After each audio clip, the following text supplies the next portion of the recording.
Hola a todos, good afternoon, everybody. Welcome to another session of Hablemos. My name is Carolina Veira, and I'm your host for the day where we talk about leadership, inclusion, and purpose.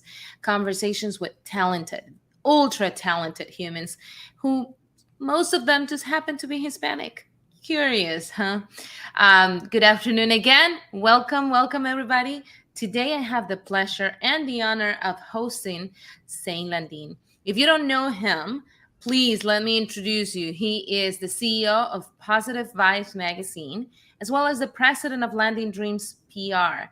He is an expert in PR, but he's also a wonderful champion for people with special abilities, humans with special abilities, as well as a champion for the LGBTQ plus community. So it is my honor and my pleasure to host you today, Zane. How are you today? I'm good. How are you doing? Thank you so much for having me.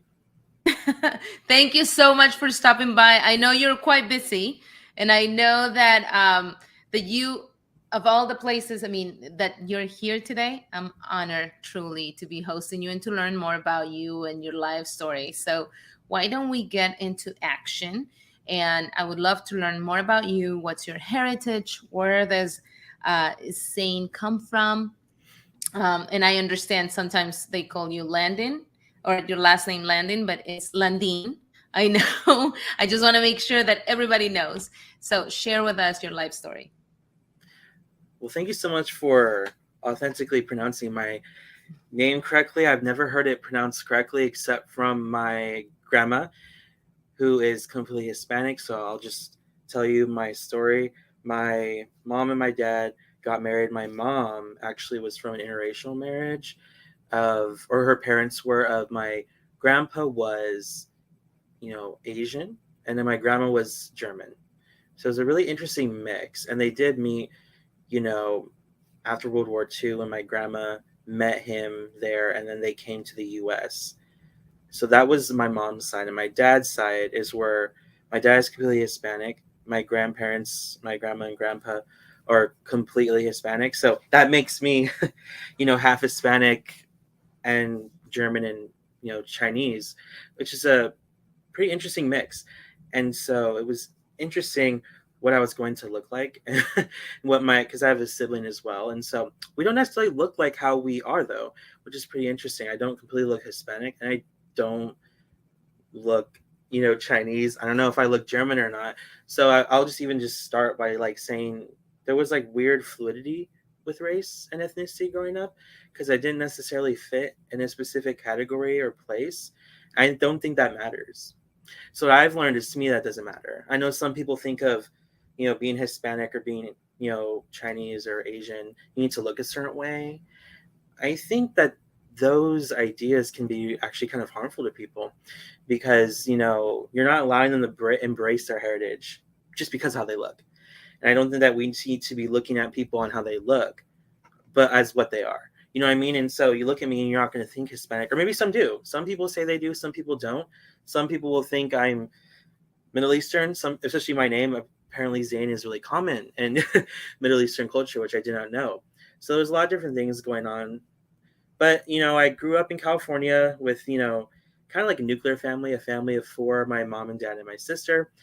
And I had a lot of different struggles growing up with my family did struggle financially at times, like a lot of families do, and also just figuring things out with my sexuality because that came about like when I was in middle school. So that kind of is the reason why I am a supporter of queer rights.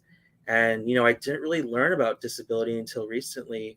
I became an advocate like around 4 to 5 years ago, and I didn't know that I basically had a disability growing up for the longest time. I was on a 504 plan, which was giving me extra assistance for, less homework and one-on-one tutoring, but I never knew that, I had a certain disability. And apparently I had one that had to do with my, attention. So I had a problem with attention in school and I always had trouble with homework. And it kind of makes sense now. And it manifests to why sometimes I have trouble nowadays with it.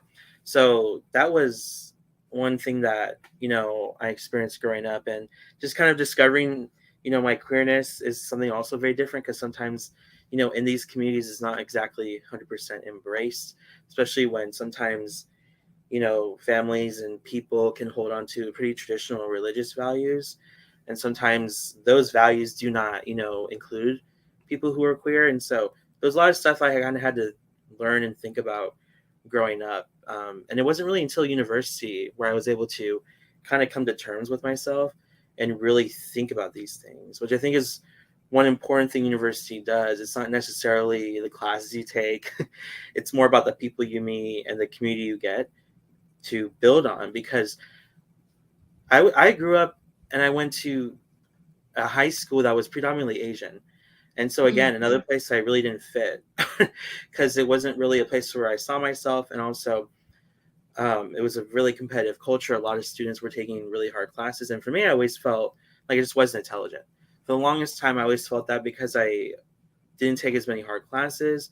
But I realized, again, none of that stuff matters. So when I went to university, I found out that I flourished, and I almost had a near perfect GPA. But I never took like the advanced placement classes. I took some, but not as many as other students. And I ended up just being fine. And so what I will say, because I'm just thinking about this right now, is when choosing university, just know you'll be okay. Because I know a lot of people worry about the university they're going to. I don't think it matters. Like, a lot of people think I need to get into the Ivy League, I need to get into a private school. Just find a place that you see yourself at, and not because of the prestige, but because of how you see yourself growing there. And I don't think I would have done well at an Ivy League, or maybe I would have, but I think that the university I went to, which is Cal Poly Pomona, it really had like, just this feeling of community all around. And so I got to explore being Hispanic. I got to explore being queer, and more than I could ever say before. So it was a good stepping stone to where I am now. And I just recently graduated, which was really exciting. So I recently graduated with a Bachelor of Science in Communication and Public Relations. And that was very exciting because I took some time in school. And that's another thing. It's okay if you take the time, because for some people, they are pressured to finish in 4 years. They're pressured to find a job. The timeline won't add up sometimes. I think that's okay. I think that's the point. And so for Because me, it took. do you think that you were discovering yourself Mhm. by giving allowing yourself to have enough time, not worry about that, but just doing your thing? Yeah, exactly. I think that I was able to discover myself. And I also, I changed my major around my fourth year. I changed my major. So What that's do you mean really. fourth year? You were Yeah. almost done with one career and then you're like, oh, sorry, not sorry. Yeah, going into my fourth year, I changed my major because, and it didn't push me back further, because I was going to graduate in 5 years, but it Mm, just took me to an extra year. So it okay. wasn't It wasn't completely too bad. no. And I also got to graduate at a time where I know I know the economy is not the best right now, but I think it's better than what it was last year. And Mm. so even though there are, a decline of entry level jobs right now, there's still more, I think, than, when the pandemic was still brewing. So I think I graduated at a good time, and it was an in-person graduation. So it all kind of fell into place. And I'm currently looking for a job right now. So I'm excited for that. But I just think that things are meant to be. So if you need the extra time, I think things will be okay. I just think we put so much pressure on ourselves that things need to be perfect or things need to be exactly how we planned. That will never happen. That's how I see it. And so I try my best to embrace uncertainty all the time. I know that it's hard though. Like sometimes I will freak out, or I will be depressed about certain things, but I try to tell myself that lesson all the time, because it's not hard. It's hard to wrap your head around sometimes. So I have to remind myself all the time of that. And so I'll start with the Positive Vibes magazine, though, because that was something that, has changed a lot in my life. When the pandemic first started, I, I saw that there wasn't much talk about mental health. And maybe Mm. there was a lot of talk of mental health within communities, but I didn't see it on a grand scale across, the mainstream media. And so that was something that I was hoping it would tackle, because I think that the pandemic really showed us that mental health was something that really impacts everyone. And that was definitely known before, but I think a lot of people didn't know that. And I Mm. think the pandemic really showed people that we all experience things all the time, and we're all equal. Of course, we all experience things equal. We don't experience things equally. We all have different advantages, different privileges, but we all are experiencing something. And I think that that really opened up the door for these conversations, and that, people were experiencing mental health for the first time. Of course, we all have mental health, everyone does.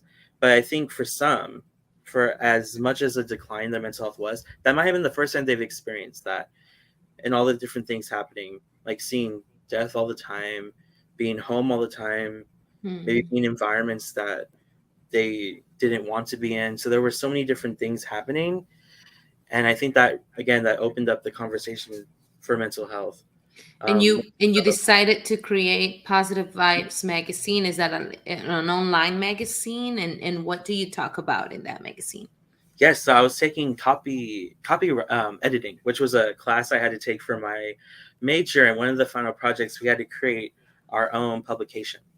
And Mm. so I wanted to create a publication on something to do with urban legends and horror. And even UFOs. I know that was like really odd, but it was something that I've always interested in me. But the magazine had to be completely nonfiction, and I don't think they were interested in that. So I decided to take a different route and go into something that I thought there was something missing in society and culture at the time, which was these authentic conversations on mental health. And I know that they were happening, but I wanted to create a platform that I wanted to see. My, like, personally, I know that there's so many platforms out there about mental health, but this is something I wanted to see, and I wanted to be a direction that I wanted to take it in. So yeah, I started with Positive Vibes Magazine, and we just basically started with just a small Instagram account, because, and I say we because my friend actually helped me with it. Michelle Mm. Allende, she helped me. She kind of reviewed the project with me. We weren't even working on the project together. We weren't in the same class, but I asked her to review it, and then I kind of just had this moment where I thought, what if we actually started something like this? And she seemed interested because she said she would want to see something like that as well. And we started off with a small Instagram account because I didn't know where to start. It was something that was completely new. I didn't know where to take it. Like, how do you start something? How do you start a brand? I really had no idea what I was doing. So we just started off with what I knew about, which was social media. And Mm-hmm. we just started off making postings about different things to bring light into people's lives. If it's awareness of different healing practices or just feel good moments, all these different things. It started off very small, of course. And then we built a website, so I had to learn how to do that.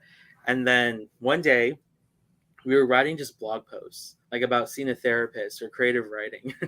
And so one day we had a person reach out to be interviewed, and Nice. that was kind of the moment that kind of changed everything, because I didn't think that we would interview people. I thought we were just going to write our perspectives on mental health topics and kind of break the stigma of these topics and share Mm-hmm. them. I never thought that we would feature people, but the moment he asked, that was what we decided to do. So my friend actually interviewed him, and we released the story. And since then, we've had people reach out from all over the world that want to be featured, and we've reached out to people as well that we want to see featured. And what do we talk about in the magazine? I mean, mostly we interview people, but we interview people who have these like raw, authentic stories that we don't get to see too much. And these are people who have gone through some of the most horrible things I've ever heard, Mm-hmm. when it comes to whether they were in gangs, whether they were homeless, or that they were sexually assaulted. There's some things that they talk about that I don't think that they're given the platform to talk about normally. You know what I mean? So I think Yeah. that a lot of these topics are taboo, but and people are going to be wondering, what do these, horrible things have to do with positive vibes? It completely makes sense though to me. I know some people may question what that means, because without you being able to talk about these things that have happened to you, how are you going to reach that point of Mm-hmm. positive vibes? So to me, I see us taking back the term positive vibes, because now I see it as, oh, positive vibes all the time. And I see it as just a term that is kind of like the toxic positivity that, no matter how you, I no love matter, that. Toxic positivity. That's what we need in the world.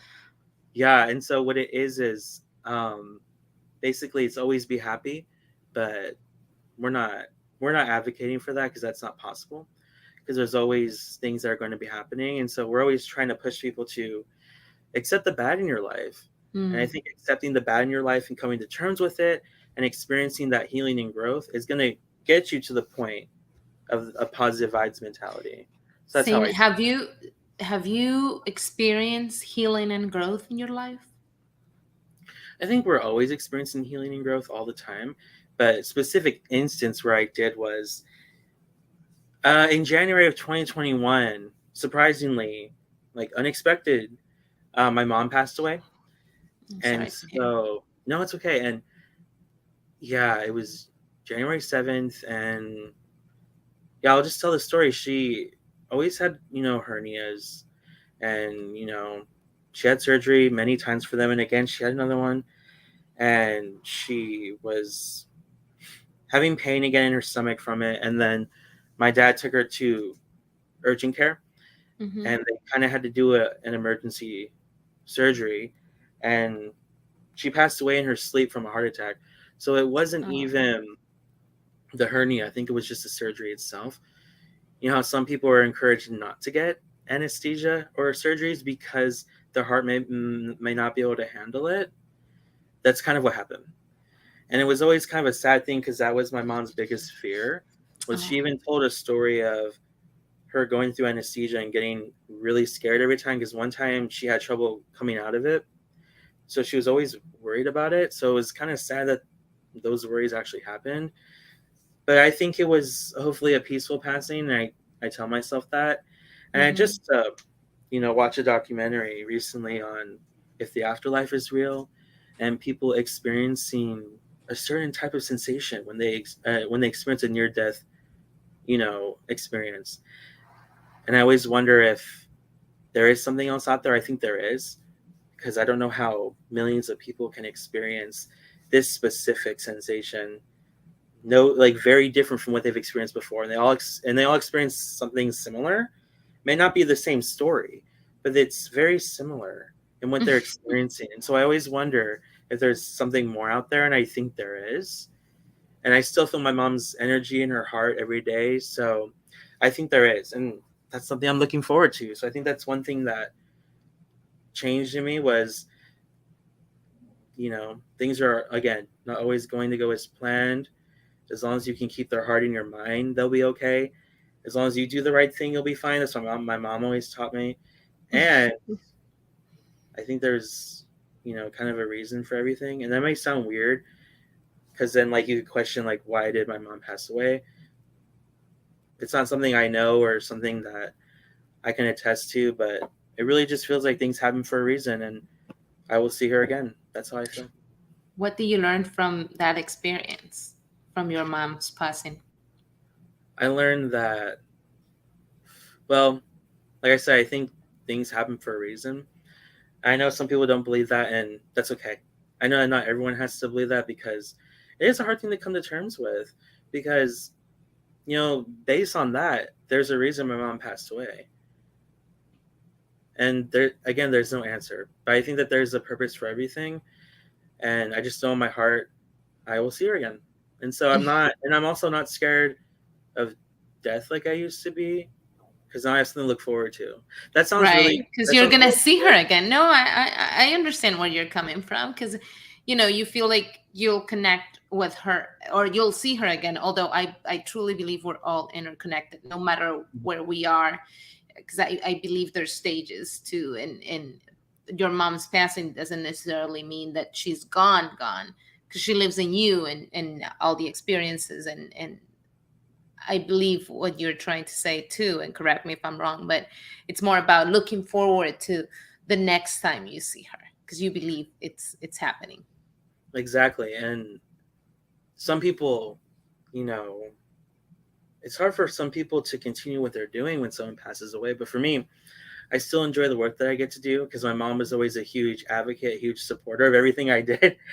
So I wouldn't want to stop the things I'm doing, It's your for her. legacy. It's in her name. Yeah. Yeah, And exactly. how do you, so I can see how positive vibes even relates to your mom. And maybe that's a little bit of her legacy in positive vibes. How do you then transition from Positive Vibes to Landing Dreams PR? Yeah, and great. So I will start with, from the magazine, I developed a lot of different connections, especially since we featured over 70 people. So not all of them, but there's some of them that I've been able to keep in contact with. And one of them, her name was Aisha. She was interested in me just serving as her publicist. And again, I was still a student because I started this in January, so it's like really recently. And I just was really transparent. I'm still a student, so I don't 100% understand. I don't 100% know what I can do as a publicist. And I think she was also just figuring out what that meant too. But I Mm-hmm. knew that I learned how to pitch, and I knew about podcasts because I was served on a lot of podcasts. I've spoken on many, and I just told her I can find you on publications and podcasts. That's what I can do. And so it Okay. started there. And so was able to get her on a couple of publications, and there was a lot to work with because she was a Black woman, she does spirituality, and she has her own business. So many different components I could pitch her to, which was really exciting because it wasn't just a niche. There was a lot of different areas that she could be involved in. And I was working with a lot of other people at the time, and one of them wanted to be a client as well, which was really exciting. Then I reached out to someone I knew that did a lot of mental health advocacy work, who I asked if he wanted to be a client. He said yes. And then through pitching, someone else reached out that wanted to be a client. So at the time I had four. Right now I just have two because, things happen, life happens. But that really came about from the magazine because I wouldn't have made that connection without it. And also, I wouldn't have known about all these different publications without being involved in the magazine. Because Of course. through the magazine, I've worked with founders and podcasters, so I know a lot about these different platforms. And that was the first time I was ever to actually translate the stuff I've used in school to an actual career. So that was really exciting to actually do some freelance work and get people in places that I never thought I could. Like one of my clients I got on WebMD, which is a huge medical Oh platform. yes, of course, of course. And It has have you applied that same knowledge on you, like looking for places where you can speak either about disabilities, mental health, queer rights, everything in between? absolutely. Since I learned a lot about pitching and how to construct a narrative and how to make yourself known to these publications, I've done that for myself as well. So luckily through the Landing Dreams PR, I've been able to get myself on several podcasts, and they're all very different. Some of them are talking about grief, which is something that I talk about a lot Mm, because I think that we just need to transform how we talk about death. I don't think it's talked about at all, and I think it's mm, something that people should talk about more, especially like I've never experienced the authentic Day of the Dead, and that's something that I want to experience one day. And I think it's beautiful how they see death, and it's a celebration. It's a time of remembrance. yeah, It's not a time of dwelling, but those thoughts are natural. Of course you're going to dwell, but I love that the focus is the celebrating the life. culture of the Yeah, in the person life. Yeah, absolutely. The story so of the person, right? that's one thing about my heritage I want to see one day, like a real authentic Day of the Dead, in Mexico, and see what it's like and bring my mother there. So um, I love that. Thank you so much for sharing, Zane. I know for a lot of us, uh, the passing of your loved ones is difficult. It's difficult to face, difficult to understand. It takes some time. I tell you with my own story, I mean, the passing of my grandma, I thought I was ready for that. mhm. And I remember preparing myself for it. I knew she was sick. I knew that was the next step. I told myself, I'm ready. I mean, I can face this. And then it happened and it completely shake me to my core. But it's true what you say. I mean, there's a reason for everything. I do also believe that I'll see her, and I still feel that we're connected despite the her passing, but it's only the physical part of it. We're still connected and we will always be connected. We're all interconnected. I believe that you and I are connected at it also, and that will never change. So I love that you are willing to share all of that. Um, Now I'm curious to know. I know you've been in special places advocating for mental health, advocating for all the things that you believe in.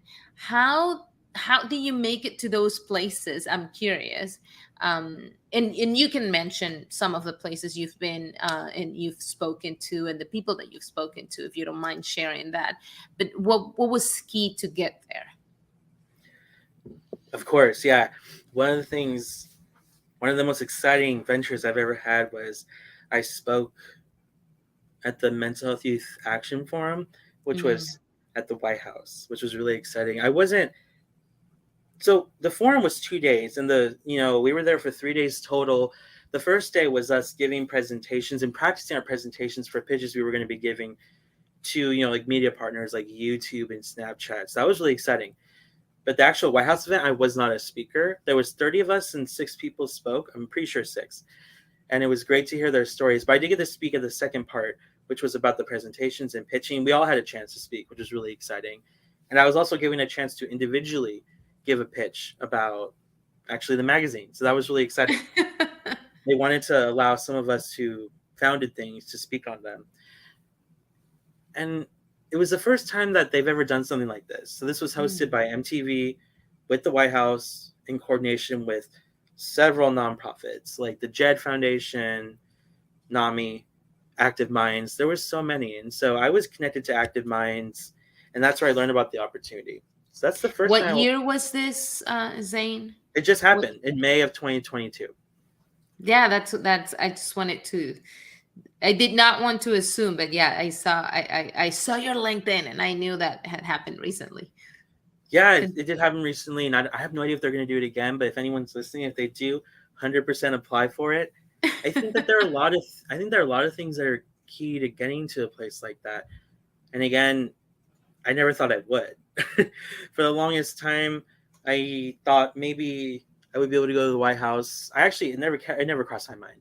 And if it ever did, I thought it would be well into my career in my 40s. After I've established, a career of service or whatever I was doing, that's where I would be able to do that. I never thought this would be possible. So for the first thing I would just say is don't underestimate yourself at all. Don't downplay your experience, and don't limit yourself by not pressing that apply button. I think that's the very first step, is just putting yourself out there. Just apply, see what happens. And the second thing is just join something. Like, just join an organization, join something that you resonate with. You have no idea what can happen. So when I joined Active Minds, this mental health organization, I never thought that they would be working with the White House. I never thought they would do anything like that. Right. And even though I was involved in Active Minds. I wasn't like as involved as I could be, because there are a lot of different opportunities that the organization had that I was involved in. So I was involved as like the president of the chapter at my university, but I wasn't involved in a lot of different things. So even if you're not super involved, it doesn't mean anything. But I'll say, I always tell people, just find something that, aligns with you, an organization that you can volunteer for, see if they need an intern, see if they need support. That's where, for one, I think that's where you can start. If you want to be an advocate, start just with volunteering for an organization that's doing the work, so you can be around people that are doing the work. You can be immersed in this community, and also you can contribute, in the community. So that I think is what helped me the most, is just joining an organization. But the absolute best thing that helped me the most, I think, was the magazine. I'm not telling everyone that they have to start something or start a They can business. contact you to be in the magazine. Let's make that clear.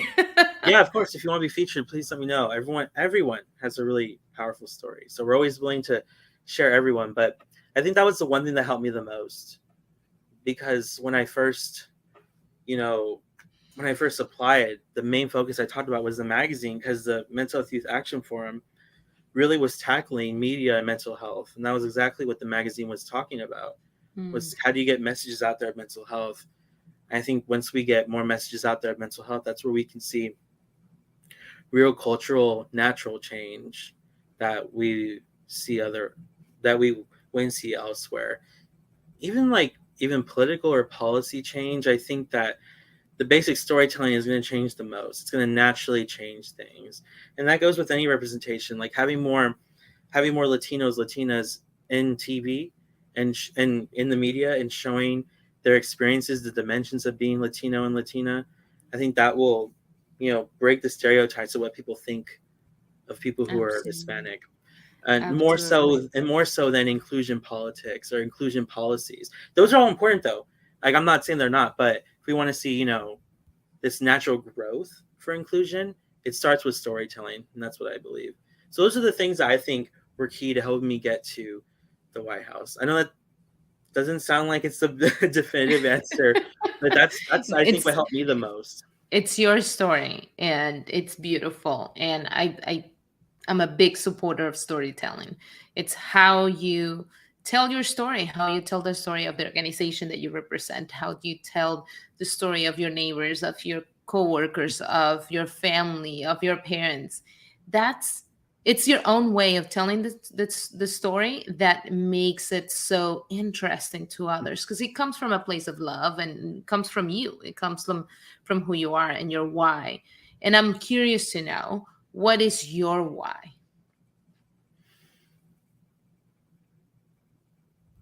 My why is to always do the right thing and live with a positive mindset, as much as how difficult that can be. Especially when someone passes away or you've experienced a vast multitude of rejection, it's really easy to slip into the negative. And I always have to Mm. challenge myself because I resonate with negative. And so You embrace it, you celebrate. You don't, I believe that you don't see it as an obstacle. You just see it as, oh, okay, how do I overcome it? yeah, no, exactly. And um so that is definitely my why. And also, just to go back to my mom, my why is to make my mom proud. And so, we always like, I always hear this when someone says, doing what you do, would that make your mom proud? If you Mm. told your mom what you were doing, would she be proud of you? For me, if the answer is yes, then I know I'm on the right track. And that's different for every parent. I know that's different for every parent because different parents have different expectations. But I was fortunate. My mom kind of was happy with wherever I went. As long as I had joy in my life, that she was happy with where I was. And so, and she knew what good work was, and she knew the work I was doing. And so, Mm. if the work I'm really doing is making her proud, if I can really visualize and feel her saying that, that's my why. I hope that makes sense. It does. It makes perfect sense. Where do you see yourself, Zane, in I don't know, in the short term future? What do you want to accomplish? What would make your mom proud? Oh, wow. I think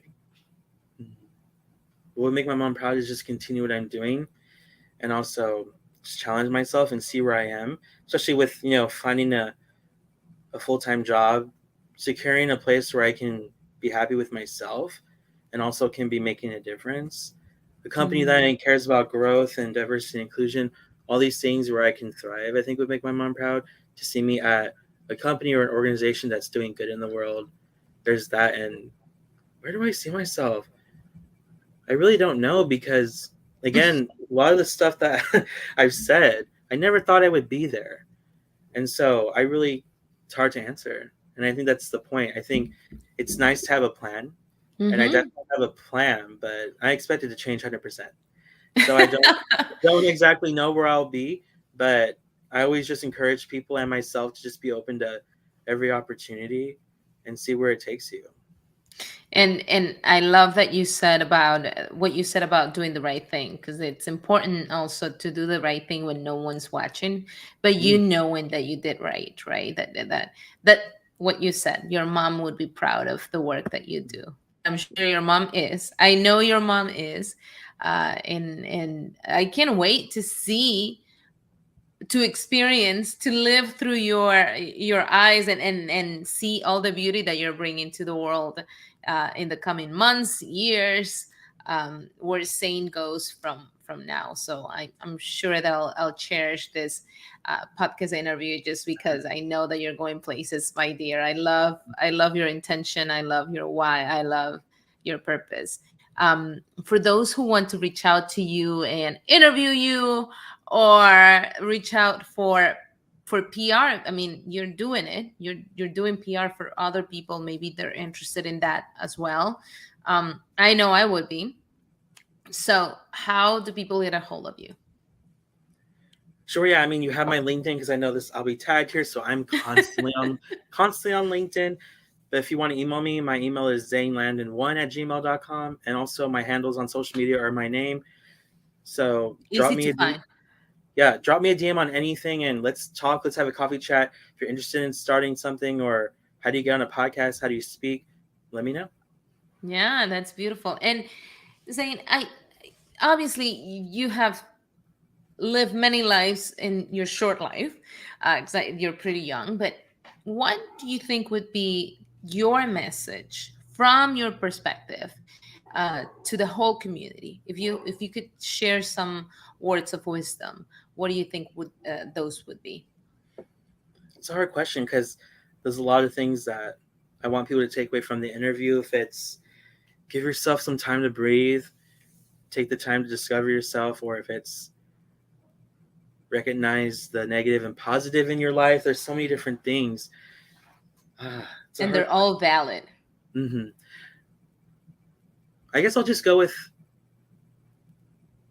again, don't underestimate yourself, and don't limit yourself by your thoughts.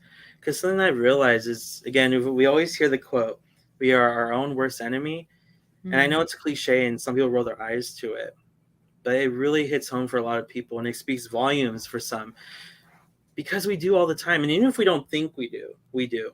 Some people think, I don't hold myself back, but they won't apply for something because they'll say it's too competitive. I'd rather go for something that's in my area. While I understand, maybe don't go for a position that requires 20 years of experience. I understand that. But there may be a position for you, or an experience, or something that you think is competitive, or you think you're not qualified for, but you in your mind are thinking that when you'd have no idea. So I wouldn't get bogged down by the years or the experience you have, because there is experience in what you do. Some people just don't recognize the value of it. You know what I mean? And some people, when they're applying for jobs or volunteer roles or something, they'll say they don't have a lot of experience, but they've had like 6 years of experience of being involved in this volunteer organization. They don't see it that way because it's not a job, or it's not a paying position, but you have 6 years of experience working in several different places there. So I think that, again, don't downplay your experience. There is value in it. And also, don't surprise yourself on what you're capable of. And so apply for things, ask questions, reach out to people. I know it's a lot to take the first step, but taking that first step and putting yourself out there can drastically change your life. You never know where you're gonna end up. So much wisdom in such a young soul. I love that. I love every single piece of advice that you've given to us. It took me personally a long time to understand the value of what I bring to the table, right? Because we are bombarded with you're not enough, or Mm, oh, are you, who do you think you are, mm. or those comments that sometimes, I mean, we tell ourselves, and or the majority of the time we are telling ourselves that we're not enough, when in reality we have all the tools that we need, and we have the passion and the heart and the why, right? Yeah. You are proof of Well, that, my dear. thank you so much for having me. I really appreciate the time. No, thank you for your time. Thank you for saying yes to the invitation. Thank you for joining us from Chino, California, right? Did I say Yeah, it right? yeah, I'm looking forward to, at some point in my lifetime, to visit Chino, because I don't know. I'm curious about the city and the food more than anything. I'm a foodie, so. But no, thank you, Zane, for sharing your wisdom and your story with all of us. I appreciate it. of course. All right. And thank you, everyone, for tuning in. Hopefully, we'll get to see you next time on another session of Hablemos. Take care. Bye, Zain.